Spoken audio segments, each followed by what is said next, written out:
नमस्कार, यह है दिव्य हिमाचल टीवी और मैं हूं आपके साथ पल्लवी शर्मा और आप देख रहे हैं किसान बागबानों के लिए हमारा खास कार्यक्रम अपनी माटी। अपनी माटी में किसान बागबानों के लिए लेकर आते हैं कृषि से जुड़ी कुछ महत्वपूर्ण जानकारियां।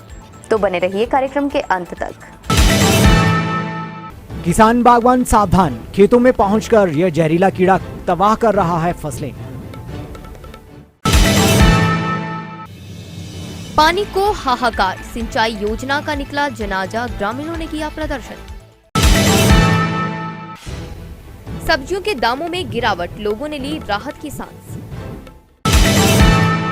ऊना में ड्रैगन फ्रूट की खेती, मनरेगा योजना के तहत किसानों को मिलेगी सुविधा। कुल्लू में एक ऐसे कीड़े ने दस्तक दी है कि सारी फसल तबाह हो गई है। निरमंड की ग्राम पंचायत बागा सराहन के सभी किसान बागवान इन दिनों खासे परेशान हैं। खेतों में एक जहरीले कीड़े ने सभी फसलें तबाह कर दी हैं। पंचायत प्रधान प्रेम ठाकुर ने गंभीर समस्या के बारे में कृषि विभाग निरमंड के अधिकारियों को अवगत करवाया, जिसके बाद कीड़ों से फसलों को बचाने व इसके उपचार के लिए बुधवार को कृषि प्रसार अधिकारी विद्या प्रकाश शर्मा की अगुवाई में एक टीम ने खेतों में जाकर जायजा लिया। इस दौरान किसानों बागवानों को स्प्रे करने के लिए दवाइयां वितरित की गयी। नमस्कार जी, मैं प्रेम ठाकुर, प्रधान ग्राम पंचायत बागा सराहन, आपके चैनल के माध्यम से हमारे क्षेत्र की ज्वलंत समस्या है उसकी ओर आपका ध्यान आकर्षित करना चाहता हूं। अभी कुछ दिन पहले हमारे क्षेत्र में जितने भी बागवान किसान लोग हैं उनके खेतों में एक गंभीर किस्म का कीड़ा लगा हुआ है और वो कीड़े जो है असंख्यों हजारों की संख्या में छोटे छोटे समूह में हैं। उन्होंने सारी फसल तबाह कर दी है, वो चाहे घास हो चाहे खेत में जो भी फसल हो। और अब जो है धीरे धीरे वो सेब के पेड़ की तरफ भी जा रहे हैं, सेब की पत्तियों को भी नुकसान पहुंचा रहे हैं। उसके पश्चात हमने तुरंत निरमंड में हमारे जो कृषि प्रसार अधिकारी हैं जिन्होंने वो हमारे पास एग्रीकल्चर डेवलपमेंट अफसर तो है नहीं है, तो उनके ध्यान में विषय लाया। तो वहाँ के जो कृषि प्रसार अधिकारी विद्या प्रकाश शर्मा जी, उनकी एक टीम यहाँ पे बागासाण में आई और उन्हें पूरा गहन मंथन किया, उसका निरीक्षण किया। निरीक्षण करने के उपरांत उसने उस कीड़े को, उसकी जाति को, उसकी प्रजाति को पहचाना।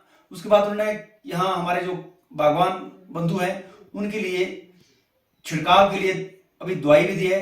अभी हमने हर वार्ड के लिए 3-3, 4-4 पैकेट्स हैं वो दे रखे हैं। अब कुछ ही दिनों में बागवानों की तरफ से, किसानों की तरफ से हमें सुझाव आएगा कि क्या उस छिड़काव करने से उस कीड़े के खत्म होने की आसार है या नहीं है।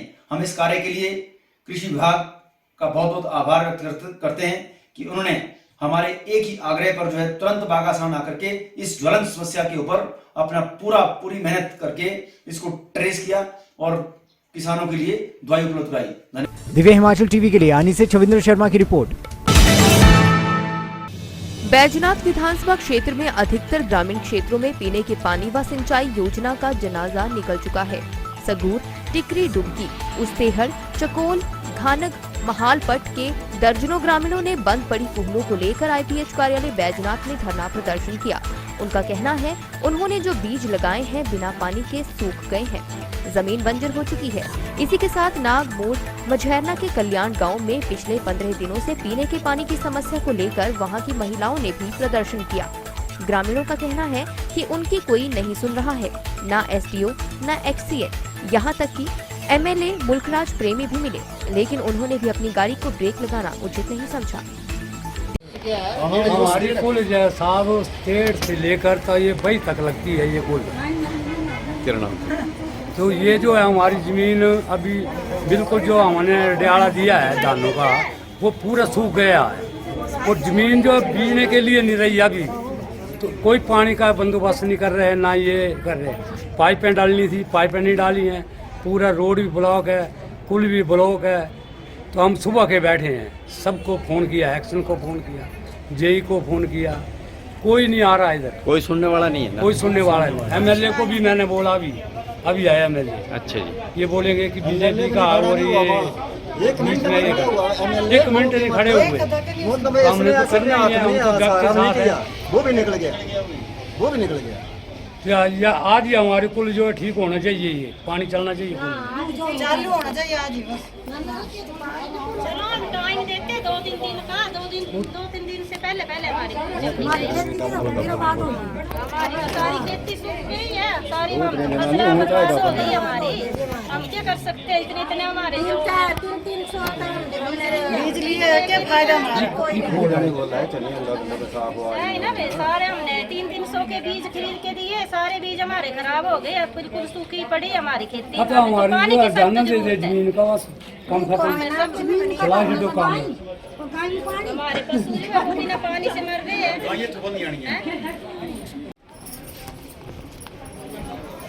सर ग्राम पंचायत सगूर हमारी लिफ्ट स्कीम जो है लगभग 6 साल से बंद है। एसडीओ साहब ने जून मई 7 को बोला था भाई हम 7 जून को इसको चला देंगे, पर आज तक वो स्कीम चली नहीं। बस एक पुल की खुदाई हुई, बाकी कुछ नहीं है। तो हमें मजबूर होकर दोबारा फिर धरने पे बैठना पड़ा आज। पर अभी तक यहाँ हम 9 बजे के बैठे हैं, अभी 12 बजने वाले हैं। ना एसडी साहब, ना एक्शन साहब, ना जेई साहब, पूछने वाला कोई कर्मचारी नहीं यहाँ पे। तो कैसे चलेगी ये?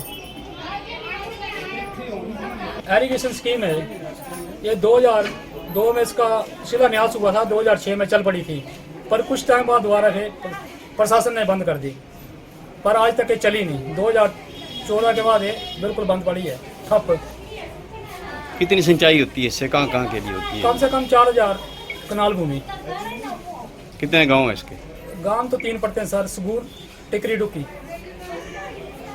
पर टिकरी और डुक्की में आज तक पानी पहुंचा नहीं है, पर एक गांव को सुविधा मिलती वो भी उन्होंने बंद कर दी।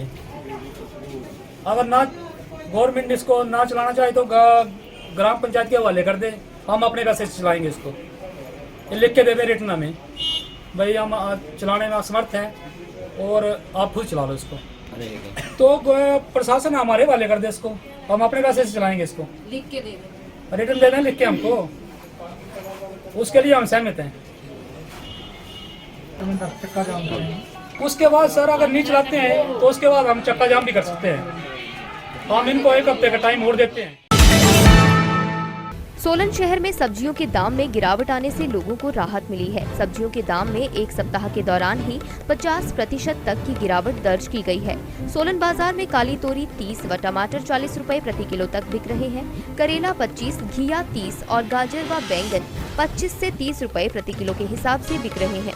फलों के दाम में भी काफी गिरावट देखने को मिली है। तरबूज 20 व खरबूजा 25 रुपए प्रति किलो बिक रहा है। पपीता 40 रुपए प्रति किलो में मिल रहा है। वहीं जल्द लोकल आम मार्केट में आने वाला है, इसलिए आम भी 20 से 30 रुपए प्रति किलो तक बिकने की संभावना जताई जा रही है। मेरा नाम नूरलाल है, मैं सब्जी बेचता हूँ। आज भिंडी का रेट 30 रुपये किलो है, घिया 20 रुपये किलो, कद्दू 20 रुपये किलो, बैंगन 30 रुपये किलो, खीरा 20 रुपये किलो और करेला 30 रुपये किलो, टिंडा 40 रुपये किलो, मूली 20 रुपये किलो और शिमला मिर्च जो है वो 40 रुपये किलो, पहाड़ी शिमला मिर्च आ गई है और खीरा 20 रुपये किलो। प्याज 20 रुपये किलो है, आलू महंगा हो गया, आलू कम 30 रुपये किलो है और खरबूजा वगैरह, खरबूजा 20 रुपये किलो, तरबूज 20 रुपये किलो। ये आज के जो 80 रुपये किलो है। जो है फूल गोभी 60 रुपये किलो है और बंद गोभी 30 रुपये किलो। ऊना में ड्रैगन फ्रूट की खेती को कॉमर्शियल स्तर पर ले जाने के लिए प्रयास शुरू कर दिए गए हैं। गौरतलब है, अभी तक जिला में केवल मात्र 2 ही किसान ड्रैगन फ्रूट की खेती कर रहे थे। पिछले वर्ष इन किसानों को प्रायोगिक तौर पर ड्रैगन फ्रूट की खेती के लिए प्रोत्साहित किया गया था। इस प्रयोग के सफल रहने से अब जिला में करीब 16 हेक्टेयर भूमि पर ड्रैगन फ्रूट की कमर्शियल खेती की जाएगी। इसके चलते करीब 80 किसानों को मनरेगा योजना के तहत खेतों को विकसित करने से लेकर ड्रैगन फ्रूट के पौधों को रोपित करने और पौधों को बढ़ने में सहायक उपकरण उपलब्ध कराए जाएंगे। हालांकि इस परियोजना के तहत किसानों का चयन भी कर लिया गया है, लेकिन इसके बावजूद कुछ लोग स्वेच्छा से भी ड्रैगन फ्रूट की खेती के लिए आगे आए हैं। ऊना में पिछले साल हमने प्रोग्रेसिव फार्मर्स का एक ओरिएंटेशन प्रोग्राम करा के ड्रैगन फ्रूट फार्मिंग को बढ़ावा देने के लिए एक प्रयास शुरू किया था अभी तक हमारे 2 ही फार्मर्स जो हैं वो ज़िला में ड्रैगन की खेती कर रहे थे और एक्सपेरिमेंटल बेसिस पे था। बाद में इन्हीं प्रयासों के फलस्वरूप जो है बजट में इस वर्ष हिमाचल प्रदेश सरकार ने ड्रैगन फ्रूट फार्मिंग को बढ़ावा देने का भी निर्णय लिया है। और इस वर्ष ज़िला प्रशासन के स्तर पे हमने जो हमारी नरेगा की स्कीम है उसके अंडर पूरे ज़िले में 80 जो फार्मर्स हैं उनको 16 हेक्टेयर भूमि पर ड्रैगन फ्रूट की प्लांटेशन करने का बेनिफिट देने का फैसला किया है। इसमें पहले चरण में ब्लॉक बंगाना में 24 फार्मर्स को जो है नरेगा के अंडर सैंक्शन दी गई है और लगभग 24 लाख रुपए का बेनिफिट इन फार्मर्स को जाएगा, जिसमें ड्रैगन फ्रूट के जो प्लांट्स हैं उनकी प्रोक्योरमेंट के लिए और इनके खेतों को डेवलप करने के लिए, खेती के लिए, और जो ट्रेलिस सिस्टम एक ड्रैगन फ्रूट के प्लांट को सपोर्ट करने के लिए लगाया जाता है उस पे हम जो है अनुदान नरेगा के माध्यम से इन किसानों को देंगे। साथ ही बहुत सारे लोग प्राइवेटली भी ये एक्सपोजर जो हमने मीटिंग कराई थी उसके बाद खुद भी इसको कर रहे हैं और ये एक अच्छी दिशा में जो ड्रैगन फ्रूट की फार्मिंग है वो ऊना दिशा में, ऊना ज़िले में जा रही है, क्योंकि एक हाई वैल्यू फ्रूट है और आने वाले समय में ऊना ज़िला के फार्मर्स को क्रॉप डाइवर्सिफिकेशन के माध्यम से इसका बहुत बड़ा लाभ मिलने वाला है। अपनी माटी के आज के एपिसोड में बस इतना ही। आपसे मिलेंगे अगले हफ्ते, तब तक देखते रहिए दिव्य हिमाचल टीवी।